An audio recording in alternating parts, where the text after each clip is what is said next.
அனைவருக்கும் வணக்கம். கடந்த வகுப்பில் ஐரோப்பியர் வருகை என்ற பாடத்தில் முதல் பகுதியாக நவீன இந்திய வரலாற்றின் ஆதாரங்களின் வகைகளை பற்றி நாம் விரிவாக பார்த்தோம். பகுதி 2இல் இப்பொழுது நாம் ஐரோப்பியர் எவ்வாறு வருகை புரிந்தனர், இந்தியாவிற்கு வருகை புரிந்ததை நாம் இப்பொழுது விரிவாக பார்ப்போம். கிபி 1453ஆம் ஆண்டு துருக்கியர்களால் கான்ஸ்டாண்டினோபிள் என்ற பகுதி கைப்பற்றப்பட்ட பின் ஐரோப்பியர்கள் இந்தியாவிற்கு வரக்கூடிய அந்த நிலவழியானது மூடப்படுகின்றது.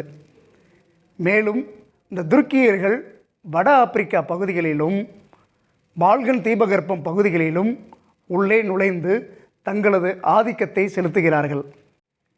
இது ஐரோப்பியர் கிழக்கு நாடுகளுக்கு வருவதற்கு ஒரு புதிய வழியை தேட முற்பட்டனர். இந்த ஐரோப்பிய நாடுகளில் குறிப்பிட்டு சொல்லக்கூடிய நாடாக போர்ச்சுகல் நாடானது முதலில் கடல் வழி கண்டுபிடிக்கிறார்கள். இந்த போர்ச்சுகல் நாட்டில் இளவரசராக இருக்கக்கூடிய ஹென்றி என்பவர் தங்களது மாலுமிகளை அவர் உற்சாகப்படுத்துகின்றார். கடல் வழி நாடுகளை கண்டுபிடிக்கவும் புதிய சாகசங்களை செய்வதற்கும் மாலுமிகளுக்கென தனியாக ஒரு கடற்பயிற்சி பள்ளியை அவர் ஆரம்பிக்கின்றார். இதன் மூலமாக பல நாடுகளை கண்டுபிடிக்க அவர் ஊக்குவிக்கின்றார். கிபி 1487ஆம் ஆண்டு பார்த்தலோமியா டயஸ் என்பவர் தென்னாப்பிரிக்காவின் தெற்கு முனையை அடைகின்றார். அவரை ஜான் என்ற அரசர் அவரை வரவேற்கின்றார். இதில் ஹென்றி மாலுமி என்று இவர் சிறப்பாக அழைக்கப்படுகின்றார். வாஸ்கோடகாமா வாஸ்கோடகாமா என்பவர் தங்களது நாட்டிலிருந்து, போர்ச்சுகல் நாட்டிலிருந்து இவர் தென்னாப்பிரிக்காவின் தெற்கு முனையை அடைந்து மொசாம்பிக் பகுதி வழியாக இந்தியாவின் மேற்கு பகுதியை நோக்கி, மேற்கு கடற்கரை பகுதியில் உள்ள கள்ளிக்கோட்டை பகுதியை கிபி 1498ஆம் ஆண்டு ஓர் இந்திய மாலுமியின் உதவியோடு வந்து சேர்கிறார். இவரை சாமர் என்று இருக்கக்கூடிய ஒரு அரசர் இவரை மிகவும் ஆதரிக்கின்றார். இரண்டாவது மாலுமியாக பெடரல் அல்வாரிஸ் கேப்ரல் என அழைக்கக்கூடிய மாலுமி 13 கப்பல்களில் 100 வீரர்களோடு கிபி 1500ஆம் ஆண்டு இவர் கள்ளிக்கோட்டையை வந்தடைகின்றார். 1501ஆம் ஆண்டு வாஸ்கோடகாமா மீண்டுமாக இந்தியாவிற்கு இரண்டாவது முறையாக கள்ளிக்கோட்டை பகுதியை வந்து அடைகின்றார். இவர் கள்ளிக்கோட்டை பகுதியை அடைந்த பின் கண்ணனூர் பகுதி, கொச்சின் பகுதி, இந்த பகுதிகளில் வர்த்தக மையங்களை உருவாக்குகின்றார். இந்த கொச்சின் பகுதியில் வர்த்தக மையத்தை உருவாக்குகின்ற பொழுது ஏற்கனவே மன்னர் சாமர் இவரை ஆதரித்தார்.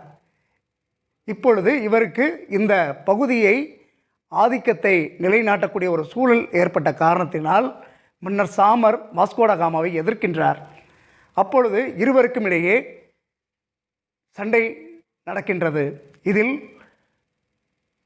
போர்ச்சுகீசிய மாலுமியான வாஸ்கோடகாமா அவரை சாமரை எதிர்த்து வெற்றி கொள்கின்றார். 1524ஆம் ஆண்டு மீண்டுமாக இவர் 3வது முறையாக வாஸ்கோடகாமா இந்தியாவிற்கு வருகின்றார். கொச்சின் பகுதியானது போர்ச்சுகல் நாட்டினரோடு ஒரு முக்கியமான ஒரு தலைநகரமாக மாற்றப்படுகின்றது. கிபி 1524ஆம் ஆண்டு வாஸ்கோடகாமா நோய்வாய்ப்பட்டு இறக்கின்றார். பிரான்சிஸ்கோ டி அல்மெய்டா கிபி 1505 முதல் 1509 வரை பிரான்சிஸ்கோ டி அல்மெய்டா என்பவர் இந்தியாவில் இருந்த போர்ச்சுகீசிய பகுதிகளுக்கு அனுப்பப்பட்ட முதல் ஆளுநர். கடற்படையை வலுப்படுத்துவதே இவரது நோக்கமாக இருந்தது. இவர் ஒரு கொள்கையை பின்பற்றுகின்றார். இந்த கொள்கையானது நிலநீர் கொள்கை என்று அழைக்கப்படுகின்றது. அந்த சமயத்தில் இந்தியாவில் இந்திய பெருங்கடல் பகுதியில் அரேபியர்கள் ஆதிக்கம், வர்த்தகம் தலைத்தோங்கி விளங்கியது. போர்ச்சுகீசியர்களுக்கு இது மிகவும் பாதிப்பாக இருந்தது. இந்திய பெருங்கடலில் அரேபியர்களுடன் ஏகபோக வர்த்தகத்தை போர்ச்சுகீசியர்கள் தாக்க முற்படுகின்றனர். இது எதிர்மறையாக எகிப்து மற்றும் துருக்கி இவர்களுக்கு பாதிப்பை அடைய செய்கின்றது. இதன் காரணமாக அரேபியர், எகிப்தியர், துருக்கியர் இந்தியாவில் உள்ள பீஜப்பூர் சுல்தான்கள், குஜராத் சுல்தான்கள் இணைந்து ஒரு முஸ்லீம் கூட்டுப்படைகளை உருவாக்குகின்றார்கள். இந்த முஸ்லீம் கூட்டுப்படையானது சாவல் என்ற பகுதியில் போர்ச்சுகீசியரை தோற்கடிக்கின்றது. இந்த போரில் அல்மெய்டாவின் மகன் கொல்லப்படுகின்றான். மீண்டும் இந்த போர்ச்சுகீசியர் அல்மெய்டா இந்த முஸ்லீம் கூட்டுப்படைகளை டையூ என்ற பகுதியில் தோற்கடிக்கின்றார்.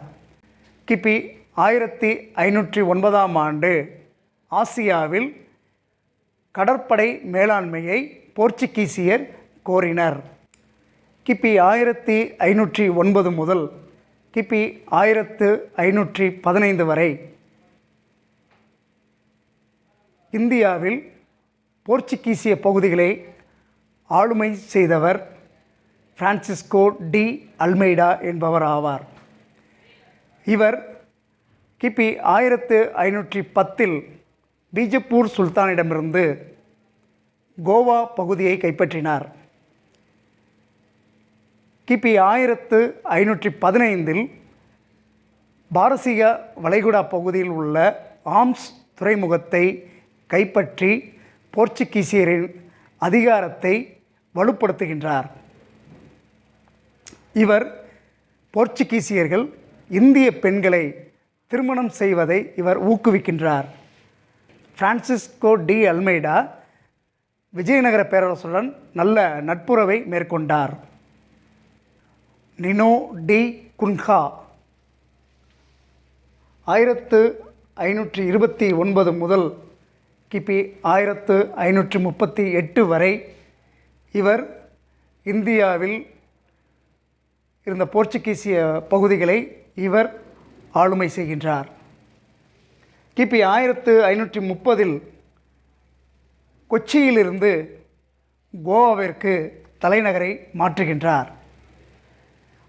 கிபி 1534இல் பசீன் பகுதியை குஜராத் பகதூர் ஷாவிடமிருந்து இவர் கைப்பற்றுகின்றார். கிபி 1537இல் டையூ பகுதியை கைப்பற்றுகின்றார். அதன் பின்னர் டாமன் பகுதியை கைப்பற்றுகின்றார். கிபி 1584இல்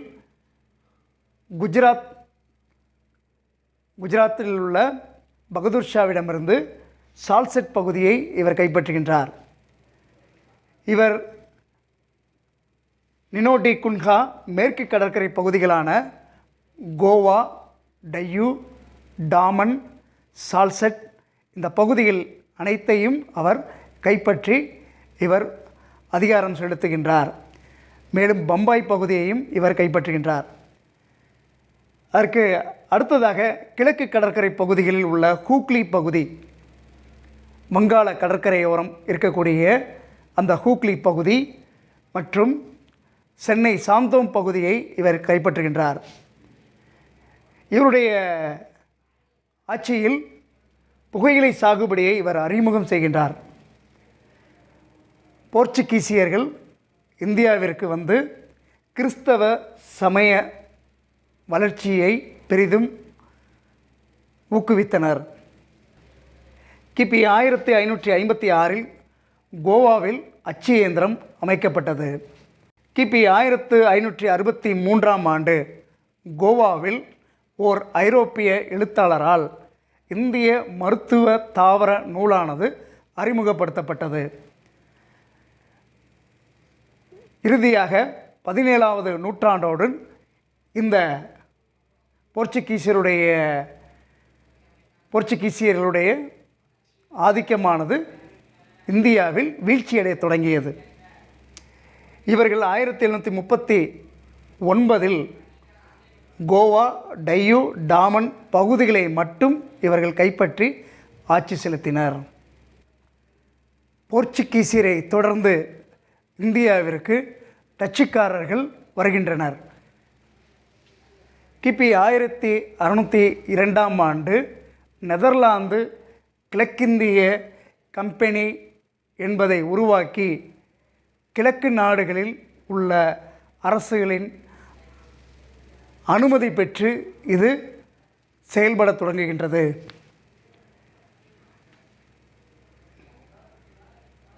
டச்சுக்காரர்கள் மசூலிப்பட்டினம் என்ற இடத்தில் ஒரு வர்த்தக மையத்தை உருவாக்குகின்றார்கள். கிபி 1605 போர்ச்சுகீசியரிடமிருந்து அம்பாயினா பகுதியை கைப்பற்றி இந்தோனேசியா தீவில் தங்களுடைய ஆதிக்கத்தை நிலைநிறுத்துகின்றார்கள்.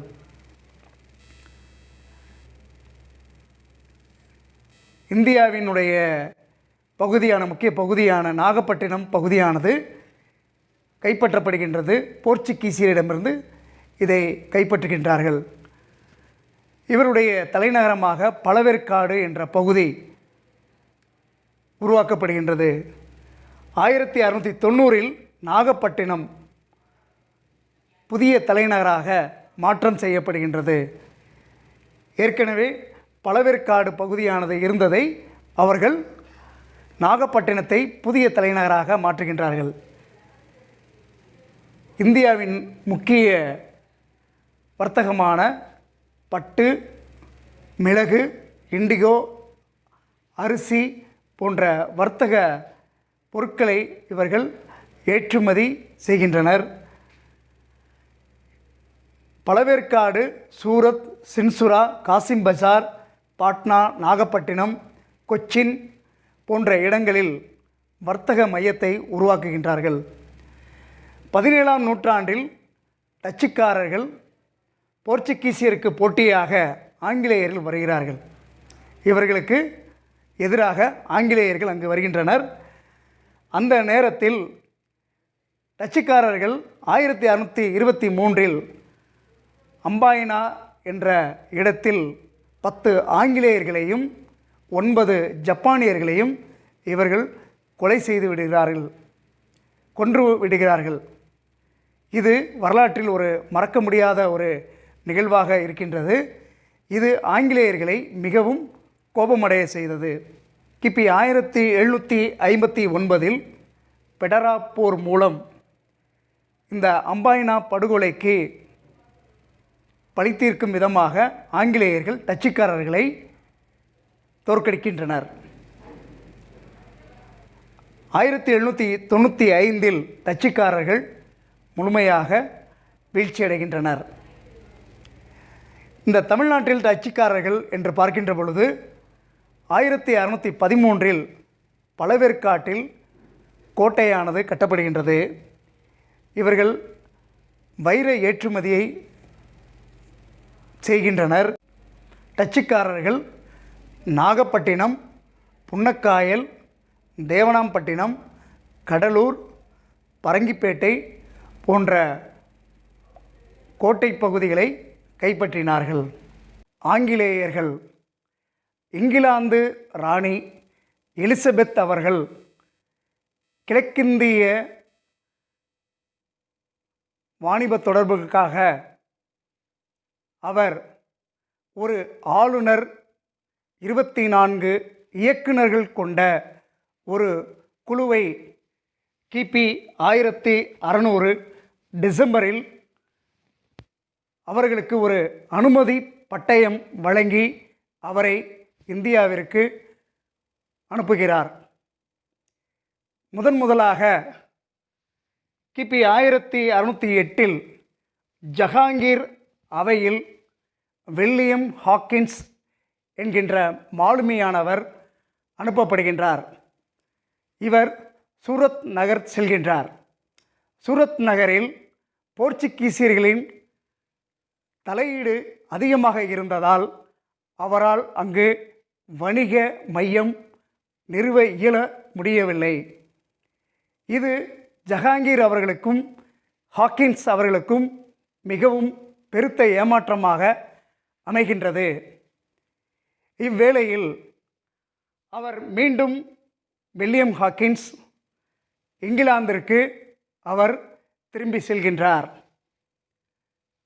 கிபி 1614 கேப்டன் நிக்கோலஸ் டவுண்டன் என்கின்ற ஒரு ஆங்கில தளபதி அவர்கள் போர்ச்சுகீசியர்களை அவர் வெற்றி கொள்கின்றார்.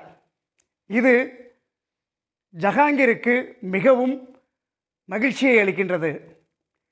மகிழ்ச்சியின் காரணமாக அவர் சூரத்தில் ஒரு வணிக மையத்தை நிறுவ அவர் ஒப்புதல் அளிக்கின்றார். கிபி 1615 சர் தாமஸ் ரோ போர்ச்சுகீசியர்களை வெற்றி கொள்கின்றார். இது ஜஹாங்கீருக்கு மகிழ்ச்சியை அளிக்கின்றது. இதன் காரணமாக ஆங்கிலேயர்களுக்கு அங்கு செல்வாக்கு அதிகமாக இருக்கின்றது. இவர் மேலும் ஆக்ராவில் 3 ஆண்டுகள் தங்கியிருந்து வணிக நிறுவனத்தை கவனிக்கின்றார். ஆக்ரா, அகமதாபாத், புரோவிச் ஆகிய பகுதிகளில் வணிக நிறுவனங்களை இவர் அமைக்கின்றார். கிபி 1611 வங்காள விரிகுடா பகுதியில் மசூலிப்பட்டினத்தில் ஒரு வணிக மையத்தை ஏற்படுத்துகின்றனர். இது ஆங்கிலேயருடைய வணிக மையமாக, தலைமை வணிக மையமாக இது திகழ்கின்றது. கிபி 1639 பிரான்சிஸ் டே என்ற வணிகர் சென்னப்ப நாயக்கரிடம் மெட்ராஸ் பகுதியை குத்தகைக்கு வாங்குகின்றார். இந்த பகுதியில் வணிக மையத்தை ஏற்படுத்துகின்றார். பிற்காலத்தில் இந்த பகுதியானது புனித ஜார்ஜ் கோட்டை என்று அழைக்கப்படுகின்றது. இந்த ஜார்ஜ் கோட்டையானது இன்று நம்முடைய தமிழ்நாட்டினுடைய தலைமைச் செயலகமாக இன்று விளங்குகின்றது. கிபி 1668 இங்கிலாந்து இளவரசர் சார்லஸ் அவர்கள் போர்ச்சுகீசிய இளவரசி கேத்ரீனை திருமணம் செய்கின்றார். இதன் காரணமாக அவருக்கு பம்பாய் பகுதியானது அவருக்கு சீராக வழங்கப்படுகின்றது, திருமண சீராக வழங்கப்படுகின்றது. இந்த பம்பாய் பகுதியை ஆங்கில கிழக்கிந்திய கம்பெனியானது 10 பவுண்டு கொடுத்து அவர்கள் மீண்டும் இந்த பம்பாய் பகுதியை பெற்றுக்கொள்கின்றார்கள். கிபி 1690 ஜாப் சார்னாக் என்பவர் ஒரு வணிக மையத்தை ஏற்படுத்துகின்றார். சுதானுதி, காளிக்கட்டம், கோவிந்தப்பூர் இந்த 3 பகுதிகளிலும் வணிக மையத்தை இவர் ஏற்படுத்துகின்றார்.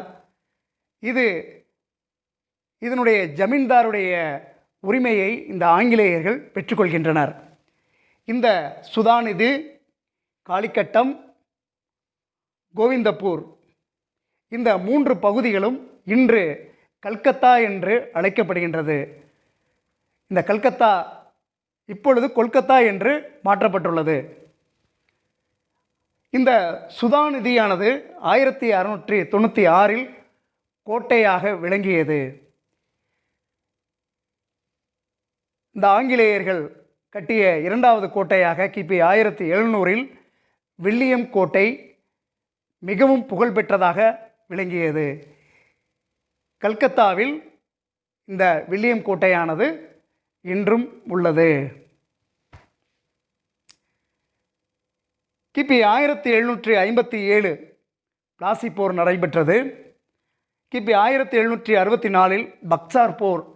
இந்த போர்களுக்கு பின் ஆங்கில அரசானது இந்தியாவில் வேரூன்ற தொடங்கியது. கிபி 1858 இந்தியா முழுவதும் ஆங்கிலேயருடைய கட்டுப்பாட்டின் கீழ் வந்தது.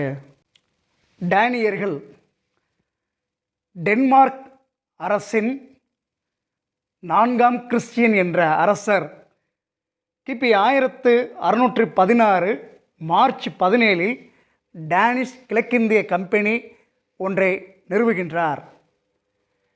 கிபி 1620 தரங்கம்பாடி என்ற இடத்தில் ஒரு வர்த்தக மையத்தை ஏற்படுத்துகின்றார்கள். இந்த தரங்கம்பாடி என்பது நாகப்பட்டினம் அருகில் உள்ள ஒரு இடமாக கருதப்படுகின்றது. கிபி 1676 செராம்பூர் வங்காள பகுதியில் ஒரு வர்த்தக மையத்தை ஏற்படுத்துகின்றனர். குடியேற்றங்களையும் அங்கு ஏற்படுத்துகின்றனர். தரங்கம்பாடியிலையும் செராம்பூர் பகுதிகளிலும் இந்த டேனியர்களுடைய குடியேற்றங்கள் நிறுவப்படுகின்றது. இந்த செராம்பூர் பகுதியானது டேனியர்களுடைய தலைமையிடமாக செயல்பட்டு வந்தது. இவர்கள் தங்களது ஆதிக்கத்தை இந்தியாவில் செயல்படுத்த தவறியதால் கிபி 1845 ஆங்கிலேயர்களிடம் தாங்கள் வைத்திருந்த குடியேற்ற பகுதிகளை அவர்களிடம் விற்றுவிட்டு தங்களது நாட்டிற்கு திரும்பினர். அடுத்தபடியாக பிரெஞ்சுக்காரர்கள் கிபி 1664 ஆண்டு பிரெஞ்சுக்காரர்கள் அரசரான 14ஆம் லூயி அமைச்சரவையில் இருந்த கால்பர்ட் அவர்கள் என்ன பண்ணுறாரு, இந்த பிரெஞ்சு குடியேற்றங்களை நிறுவுகின்றார். கிபி 1667 பிரான்காய்ஸ் கரோன் என்பவர் இந்தியாவிற்கு வருகை புரிகின்றார். இவர் என்ன பண்ணுறாரு அப்படின்னா, சூரத், மசூலிப்பட்டினம் இந்த இடங்களில் இவர்களுடைய வர்த்தக மையங்கள் அங்கே நிறுவப்படுகின்றது. இந்தியாவிற்கு வருகை தந்த கடைசி ஐரோப்பிய நாடு எது அப்படின்னு பார்த்தோம்னா இந்த பிரான்ஸ் தான்.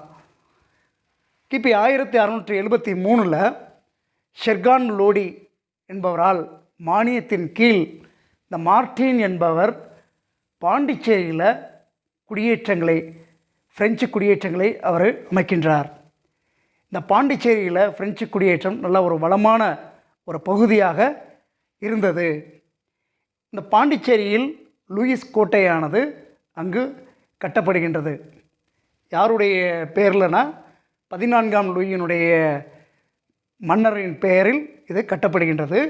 இந்த கோட்டையை கட்டியவர் யார் என்று பார்த்தோம்னா பிரான்காய்ஸ் கரோன் என்பவர்.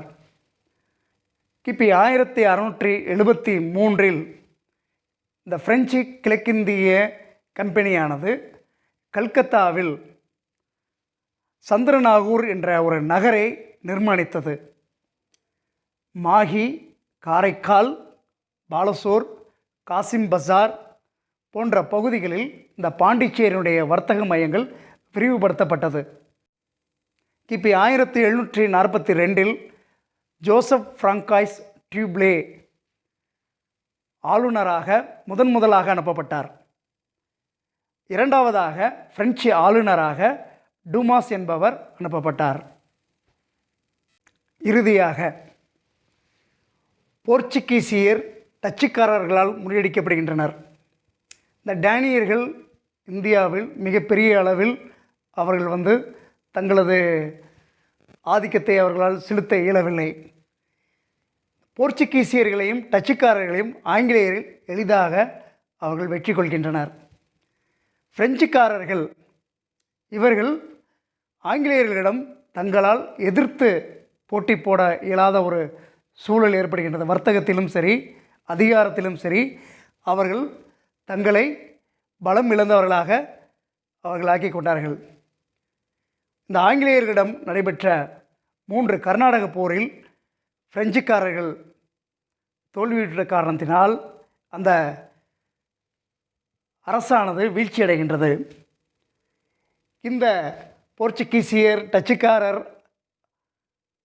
டேனியர், பிரெஞ்சுக்காரர்கள் இவர்கள் அனைத்திலும் இந்த ஆங்கிலேயர்கள் வெற்றி கொள்ள காரணமாக இருந்தது அவர்களுடைய உழைப்பு, தியாகம், கடல் மேலாண்மை. இது அனைத்தும் இந்த ஐரோப்பிய அதிகாரத்தை இவர்கள் இந்தியாவில் நிலைநிறுத்த செய்தது. ஐரோப்பியர் வருகை என்ற பாடப்பகுதியில் போர்ச்சுகீசியர்கள், டச்சுக்காரர்கள், டேனியர்கள், ஆங்கிலேயர்கள், பிரெஞ்சுக்காரர்கள் பற்றி விரிவாக பார்த்தோம். பாடநூலில் பக்கம் எண் 11 வினா எண் 8 வரைபடத்தில் ஐரோப்பிய வர்த்தக மையங்களை குறித்து அதனை ஆசிரியரிடம் சமர்ப்பிக்குமாறு கேட்டுக்கொள்கிறேன். மறுபடியும் அடுத்த காணொளியில் உங்களை சந்திக்கிறேன். நன்றி, வணக்கம்.